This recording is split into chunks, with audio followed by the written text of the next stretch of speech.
Good afternoon.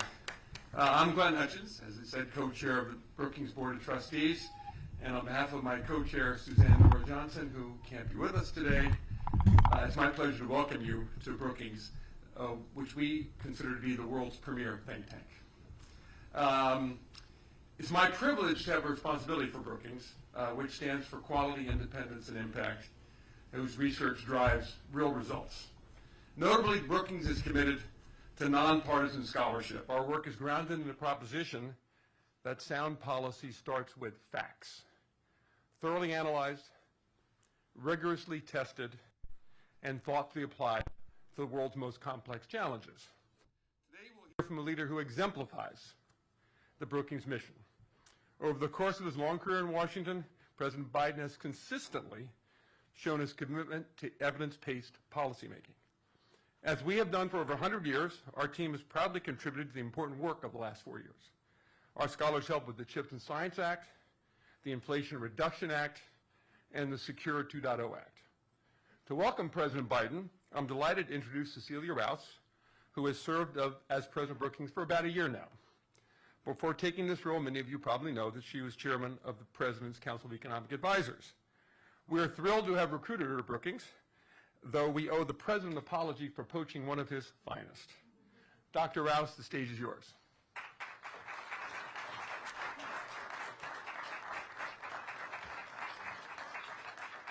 Thank you for that warm introduction, Glenn.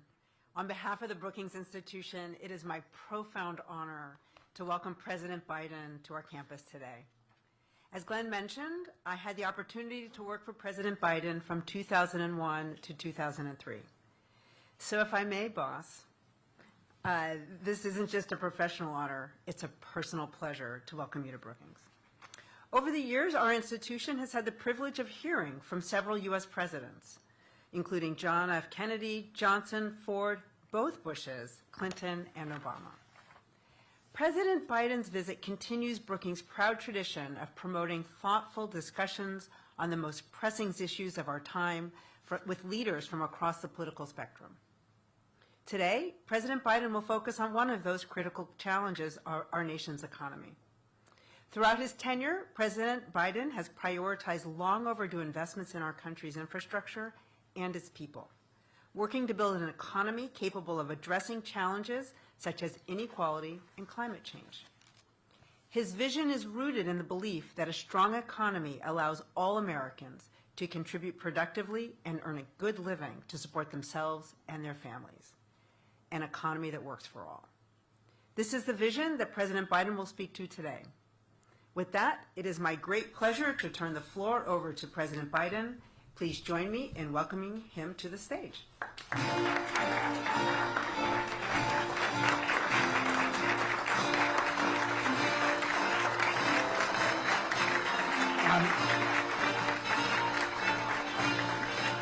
I'm here to steal her back. You're the best, Cece. Thank you. You really are. Thank you. Well, this is only a 400-page speech. You know, I wanted to talk about how the economy, and it is a daunting task to talk about the transition we're trying to initiate here. I want to thank you, Glenn. Thank you, Cece, for the introduction and for the leadership you served as chair of my Council of Economic Advisors. It's great to be back in Brookings Institution. I started here 400 years ago as a senator. God, it's hard to believe that's long ago. Oh, I know, anyway. But, and then as vice president, and when I was thinking about running for president, I came here, and now as president. Last month, I spoke to the Economic Club of Washington, D.C. about the pivotal actions we took to rescue the economy from the devastating harm caused by that way, in my view, the pandemic was handled, and how we delivered immediate economic relief to those most in need. We got back to full employment, got inflation back down, managed a soft landing that most people thought was not very much likely to happen. Today, here at Brookings Institution, I'd like to talk about pivotal actions we've taken to rebuild the economy for the long haul. You know, and how we're at a critical, in my view, moment in the direction the economy is going to take. Next month, my administration will end and a new administration will begin. Most economists agree the new administration is going to inherit a fairly strong economy, at least at the moment. An economy going through fundamental transformation that's laid out a stronger foundation and a sustainable, broad-based, highly productive growth.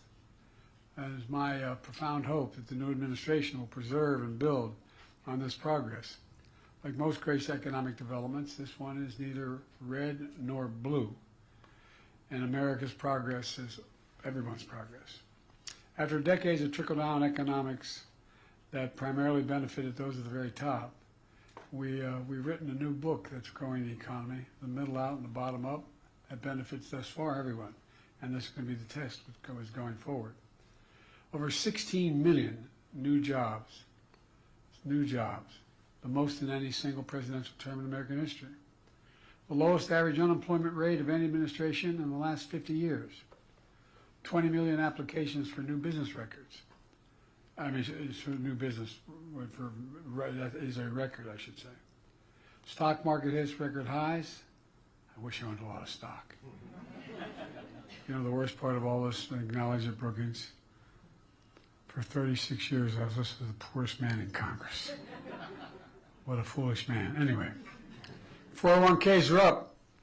More than $1 trillion in private sector investment in clean energy and advanced manufacturing in just 2 years alone. After decades of sending jobs overseas for the cheapest labor possible, companies are coming back to America, investing in building here and creating jobs here in America, in my view, where they belong. And of course, this economic growth is not without pain. The entire world faced a spike in inflation due to disruptions from the pandemic and Putin's war in Ukraine. We acted quickly to get inflation down with the help of Republicans and Democrats. Inflation came down to pre-pandemic levels. Wages have increased, but still too many working and middle-class families struggle with high prices for housing and groceries and the daily needs of life.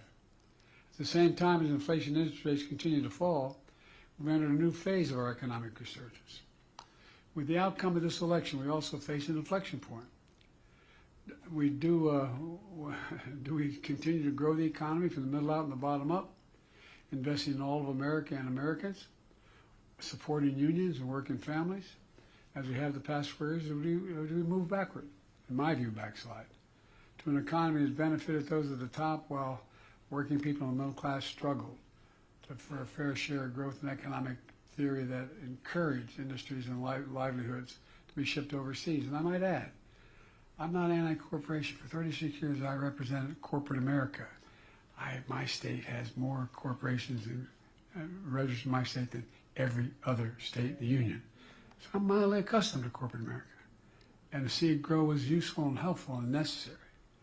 But to make the most of the opportunities ahead of, I want to share key pages from our middle-out, bottom-up economic playbook and lay down what I believe to be a new set of benchmarks to measure against the next 4 years and see whether this theory is more than just a phenomenon. 4 years ago when I came to office, 3,000 Americans were dying per day from the pandemic that infected and then had a profound effect on our economy. Not only ours, but around the world. Millions of Americans lost their jobs or at risk of losing their homes. Hundreds of thousands of factories and businesses, hundreds of thousands, closed and creating despair in communities. I remember when I was campaigning, they'd say, my dad used to work at that factory. My grandfather works at that factory. It's gone. People lost hope. They lost hope, particularly through the Midwest and other areas of the country. Supply chains was shattered. Prices soared in everything from cars to homes to appliances. The previous administration, quite frankly, had no real plan to get us through one of the toughest periods in our nation's history. In fact, there's an old saying, if the only tool you have in your toolbox is a hammer, everything looks like a nail. Over the course of decades, Republican leadership, and I'm not those of you who know anything about me and my career in the Senate, I had as many Republican friends as Democratic friends, for real. I'm not one of these, anyway, I won't get going. But I've never been a big fan of trickle-down economics. It was a hammer that was hammering working people. My dad used to say, my dad was a well-read man who he got accepted to go to Hopkins, but during the war he never got to go. But my dad used to talk about. He said, Dad, Joey, not a whole lot trickles down on my kitchen table at the end of the month. Slashing taxes for the very wealthy and biggest corporations, diminishing public investment in infrastructure, in education, in research and development. And keep your eye on it. We're going to find out whether or not what they want to do on each of those areas continue to slash, does it make sense or not. Offshore jobs and factories took off for cheaper labor overseas, destroying unions while imposing costs on those products made in America.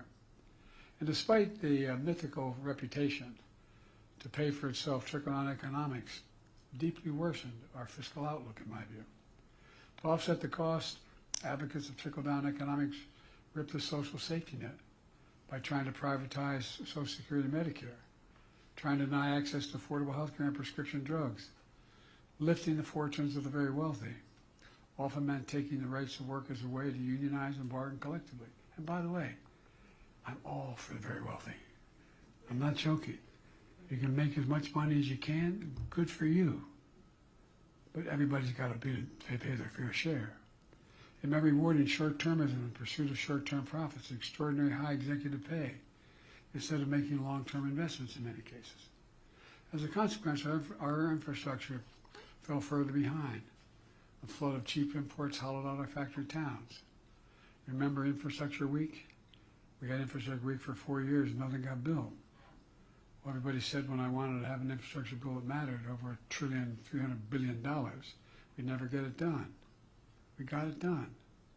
Next president has a game plan I laid out, and by the way, he's going to find, since I made a promise I'd invest as much in red states as blue, he's going to have trouble not doing it. He's going to have a lot of red state senators who are opposed to all of it, didn't vote for it, deciding it's very much in their interest to build the facilities that are on this block. Economic opportunity and innovation became more concentrated in few major cities, while the heartland and communities were left behind. Scientific discoveries and inventions developed in America were commercialized in countries like China, bolstering the manufacturing investment and jobs instead of the economy. Even before the pandemic, this economic agenda was clearly failing. Working and middle-class families were being hurt. The pandemic and the economic crisis revealed a failure for everyone to see and to feel. And you know, one of the things that's going on here, they just turned off my, I'm going to go down. I lost the electricity here. Anyway, one of the things we found is that, you know, we invented the computer chip, size of the tip of your little finger, to power everyday lives, from vehicles to advanced weapons, cell phones, everything in between. The United States invented these computer chips, but over time we stopped making them. In the very beginning, we produced 40% of them in the world. Well, they all went overseas almost, virtually all. So when the pandemic hit, we found out how vulnerable America was. Supply chains abroad got shut down in the Far East because people got sick. The factories making the chips closed. And all of a sudden everybody started to learn about supply chains, a phrase that was probably used more in the last 4 years than the last 40 years. No, I'm serious. Couldn't get these chips. Prices soared. For example, it takes over 3,000 chips to build an American automobile, 3,000. But when the overseas factories making those chips shut down, the production stopped and the cost of new cars soared. You know, it didn't have to be that way. And I was determined to change that. I remember looking at my staff and saying, I'm going to South Korea. And they said, you're what?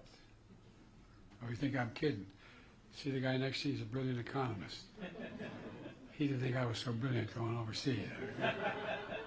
But all kidding aside, I came to office with a different vision for America. That's been consistent with my record, good, bad, or indifferent, since I've been a senator.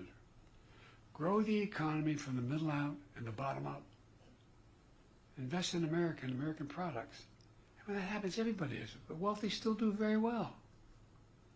And all of America, no matter where they lived, whether they went to college or not, I was determined to restore U.S. leadership in industries of the future. You know, 4 years later, we have proof that the playbook is at least now working. You know, within the first 2 months of office, I signed the American Rescue Plan, the most significant economic recovery package in our history. and also learned something from Donald Trump. He signed checks for people for $7,400 because we passed the plan. And I didn't, stupid. But all kidding aside, I realize we're talking about the impact of politics, but the economic basic principles of what we're after. You know, we helped pass that act, we helped vaccinate the nation. And as we return to full employment, this was just the beginning. We understood we needed long-term investments for the future. Investing in America agenda, which includes my bipartisan infrastructure law, CHIPS and Science Act, the Inflation Reduction Act. Together, they mark the most significant investment in America since the New Deal. And that's a fact. I mean, whether it's good or bad, that's a fact. The Inflation Reduction Act alone is the most significant investment in climate and energy ever anywhere in the entire world. We were told we couldn't get it done. We got $368 billion. We make these investments. When we make them, we buy America. Buy American has been the law of the land since the 30s. I won't go back. It takes too much time. But you go back to the laws Lincoln, my lord. You go back to the laws that Roosevelt passed about allowing unions to resist being stepped on and organized. Well, there's a provision, a Buy America provision. I was a senator a long time. I thought I was pretty informed. I didn't know it existed. And by the way, former presidents didn't know. If they knew, they didn't say anything about it. It says that the money that the president authorizes the Congress to spend should be used by the president to hire American workers and buy American products. There's an exemption. You couldn't find the American product, American worker, you could go overseas. But you had to show it. Well, guess what? Past administration, including my president, failed to buy America. But not on my watch. We're modernizing our roads, our bridges, our ports, our airports, our clean water system, affordable high-speed internet systems, and so much more. And by the way, if you think about the high-speed internet systems, they're as consequential to farmers as electricity was during the administration of Roosevelt. I'm serious. You can't function without it. And we've incentivized building all these large federal projects with American products and American union, mostly union labor. New pathways into these jobs, including a record number of registered apprenticeships that we've made sure occurred. As I noted earlier, when I came to office, semiconductor manufacturing had moved overseas. I was determined to bring it back, so it wouldn't be at the end of the supply chain, but at the beginning of the supply chain. And that's what we've done with my CHIPS and Science Act, which has attracted $350 billion in private sector investment in America, including from Korea and from Taiwan. I remember when we went to digress, I shouldn't because of a long speech, but to digress just a moment, went to South Korea. And I met with Yoon and I met with Samsung. I said, why are you making this billions-dollar investments in what they call the Field of Dreams outside of Columbus, Ohio? He said, because you have the most capable workers in the world, and it's the safest place in the world for me to make my investment. These investors are building what they call new fab. You all know this. A fab is new factories, but they're these giant things, big as football fields. And guess what? When they're built, they employ thousands of people. And guess what? The average salary, $102,000. And you don't need a college degree to do the job. These investments, massive chips factories, these fabs, these size of several football fields. As I said, in the Field of Dreams from all across America, from New York to Ohio to Arizona. I mean, you know, and when I ask these companies why they're investing, again, not a joke. I give my word, and you all know that. You're businesswomen and men. You all know it. They say we have the most qualified workers in the world. Everybody thinks that, you know, I have trouble with my union friends. They're not very good salesmen for themselves. Everybody thinks, the average person out there thinks, I want to be an electrician. 5 years later, as an apprentice, you can become an electrician. Look, the CHIPS investment are creating over 125,000 jobs so far. Many of those jobs are paying over 100 grand a year, and we don't need a college degree, as I said. And it's not just fabs. These investments are creating opportunities for entire communities.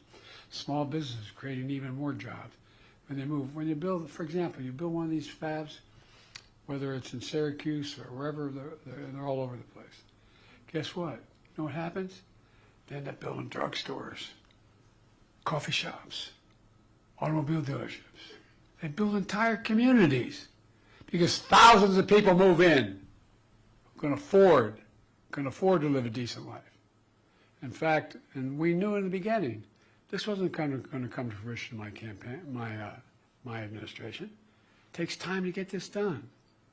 But watch 2, 4, 6, 8, 10 years from now. We'll soon be the only economy in the world to have all 5 of the major chip companies operating in the United States of America.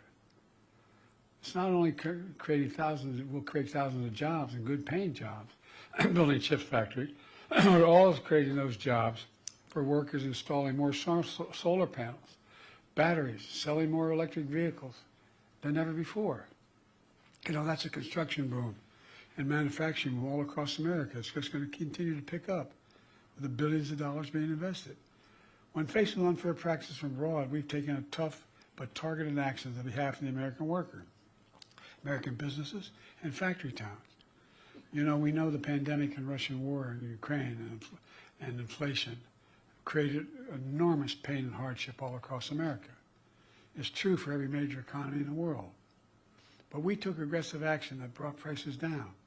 For example, after Russia's invasion of Ukraine, causing gas prices to spike globally, I ordered the biggest release of ever in our Strategic Petroleum Reserve. That's all that you all know. Most people listening wouldn't, but that's all that oil we've taken. And we challenged the oil and gas companies to take their record profits and invest more in production. Invest more in production. Today, American energy production is at record levels, including in oil and gas production. Gas prices are down to $3. $3, below the price before Russia's invasion.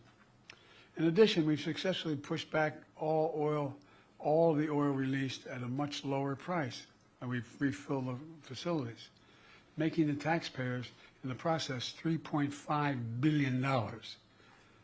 Brought it out, got it back, a hell lot cheaper to fill it back up. Now inflation is coming down faster than almost anywhere in the world in advanced economies. As inflation eased and the strong labor market persisted, inflation-adjusted wages and incomes began to rise. Average after-tax income is up almost $4,000 than prices on average for average Americans. 80% of working-age Americans have jobs, near a multi-decade high. We're creating a record jobs. 60% of all Americans who chose to pursue a four-year degree, who chose not to pursue a four-year degree. With our historic backing of union, public support for unions is the highest it's been in more than half a century. And the labor movement is expanding and changing, and new companies are in industries. Here's why it's important for all workers. I asked the Treasury Department when I was pushing for union expansion to do a study. They found that when union wages go up, everybody's wages go up across the board. It matters. The middle out, bottom up playbook is also asking that the very wealthy the most profitable corporations, begin to pay their fair share.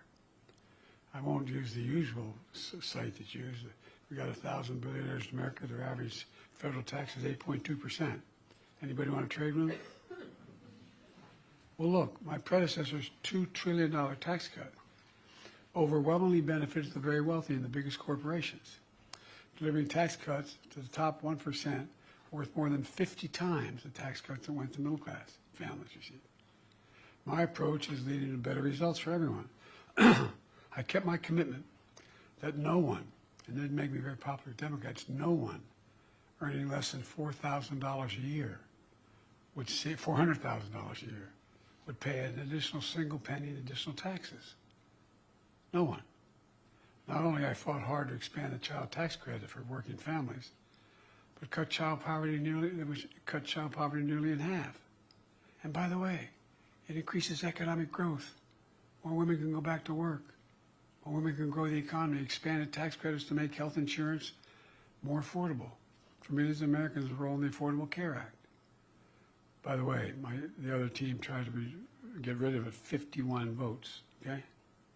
After a decade of severe underfunding, I fought hard to make the IRS have a budget with enough personnel and technology. It's awful hard. It's easy to go after my taxes, not a problem. You know, and I make a good living. You pay me a lot of money as a president.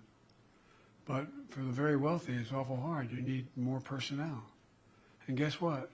We finally, after the fight, got more personnel. Never did I think I'd be fighting to get more tax collectors. We got more folks in the department. Result, the IRS has already collected over $1 billion in unpaid taxes from the super wealthy that had not been paid in the past. Look, folks, our economic playbook also includes increasing fair competition. I'm a capitalist. But capitalism without competition is not capitalism, it's exploitation. But not on my watch. My Inflation Reduction Act took on Big Pharma, reduced the price of insulin for seniors with diabetes to pay only $35 a month until close to the average of $400 a month. You know, when I was trying to sell this to the American public, I'd go around the country doing town meetings and say, anybody has a prescription from a major drug company in America? Come with me, get an Air Force One. I will take you to Toronto, to Berlin, to Rome, to anywhere in the world. I'll get you that same exact prescription from the same exact company for somewhere between 40 and 60% less.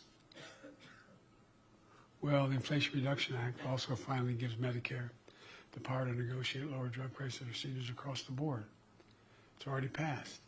Starting next month, out-of-pocket prescription drug costs for seniors, total prescription drug costs, we capped at $2,000 a year, no matter how much they spend, no matter how expensive their drugs. And you all know it, because some of you, like me and others, have lost families to cancer and cancer treatment.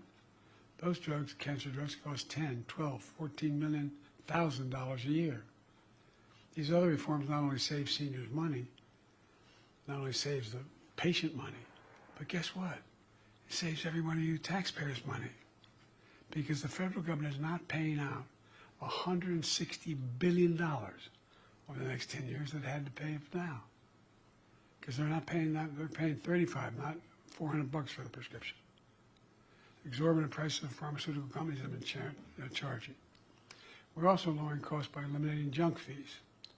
Junk fees are those hidden costs that can add up to hundreds of dollars for the average American family. You know, hidden costs like excessive banking overdraft fees. So I didn't realize I had the power to do this, but we brought them down from average of $35 a month for an overdraft to $5 a month.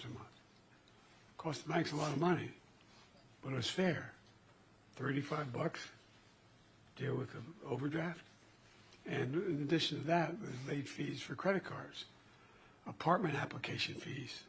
I know most of us don't even look at that, but just to apply. Hidden hotel fees or family seating arrangements on flights. A lot of you got that one down. I don't know about all of you, but maybe it's the Irish in me, but I hate being played for a sucker. No, I'm serious. People get angry when they find this out. Fair competition is especially important for small businesses that have been crushed by decades of concentrated corporate power. That's important because small businesses represent nearly 50% of the entire GDP of the American economy. Because of our policies and confidence of entrepreneurs in the economy, we've seen 20 million, since I became president, 20 million new business applications during this administration, the most of any presidential term in history, a record. Black businesses ownership, black businesses ownership is doubling. Hispanic business ownership is up by 40% since the pandemic. Share of women in business is also on the rise. It all has benefited not just those groups, but all of the economy. Every single application for a new business license is like an act of hope, a confidence. There's so much more from our playbook. Bottom line is, in 4 short years, we've come a long way. From a excuse me, my cold, if I apologize. From the crisis we inherited, we not only beat the pandemic, we broke from the economic orthodoxy that has failed this nation, in my view, for a long time, a theory that led to fewer jobs, less economic growth, and bigger deficits. I had a fundamentally different theory. My theory was the strongest economy is built from the bottom up and the middle out, from the middle out and the bottom up, not the top down. And the best way to build in America was to invest in America, invest in American products, invest in American people, not by handing out tax breaks to those at the top.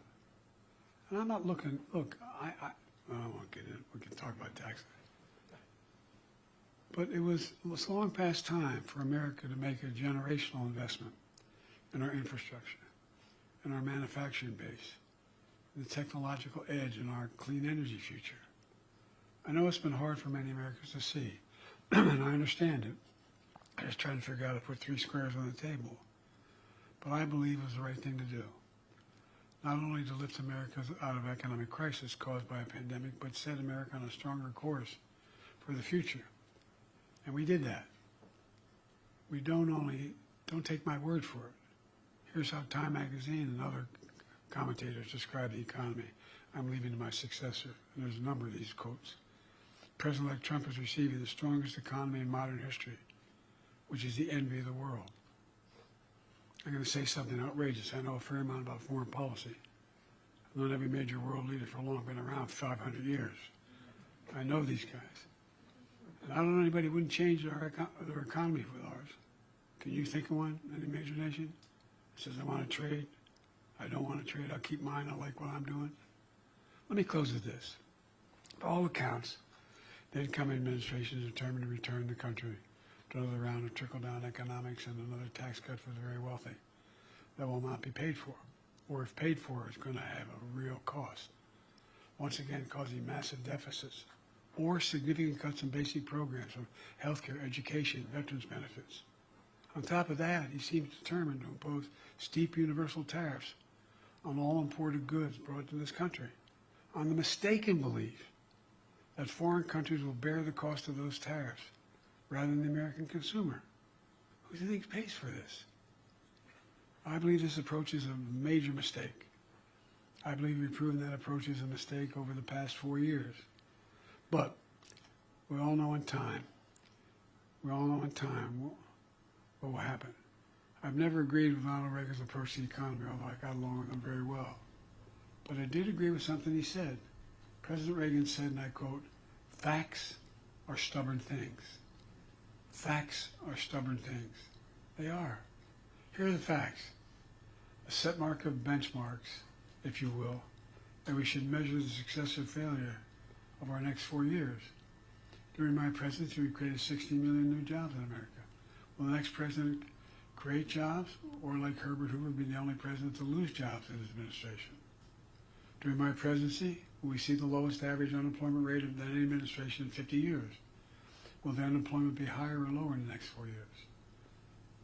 We have had a strong economic growth of 3% on average on a yearly basis.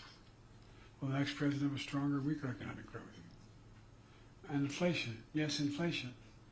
We're battling through worldwide effects of the pandemic, Putin's war in Ukraine, and supply chain disruptions. I'm leading the next president with an inflation rate that's near 2%. Where will inflation be at the end of the next president's term? Look, these are simple, well-established economic benchmarks used to measure the strength of any economy, the success or failure of any president's 4 years in office. They're not political or rhetorical opinions. They're just facts, simple facts, as President Reagan called them, stubborn facts. And one more fact as I prepare to leave office.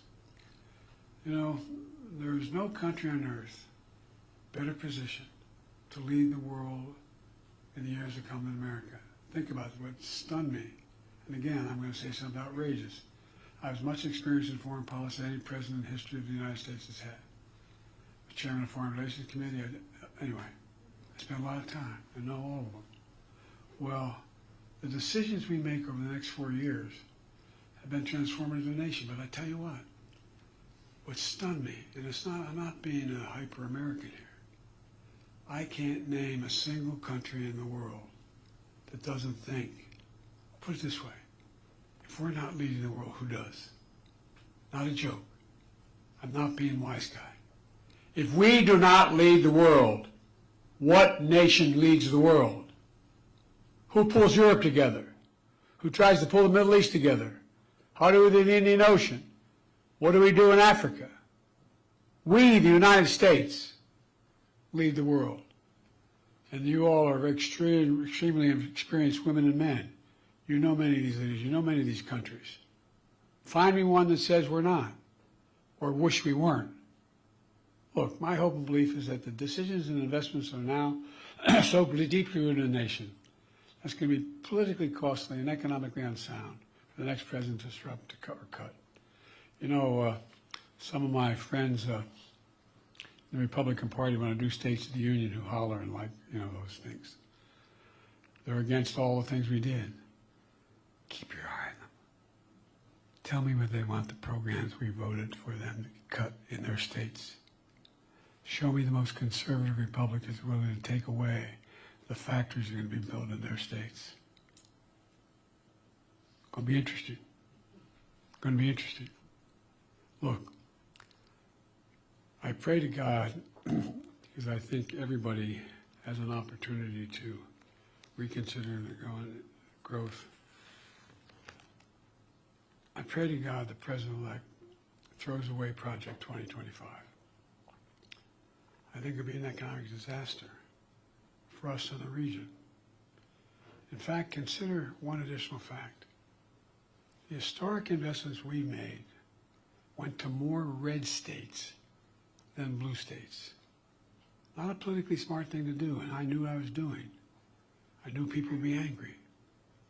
But the reason they're red states and they need it more is because the decisions they made. Decisions they made. And geography. Will the next president stop a new electric battery factory in Liberty, North Carolina? Will create thousands of jobs?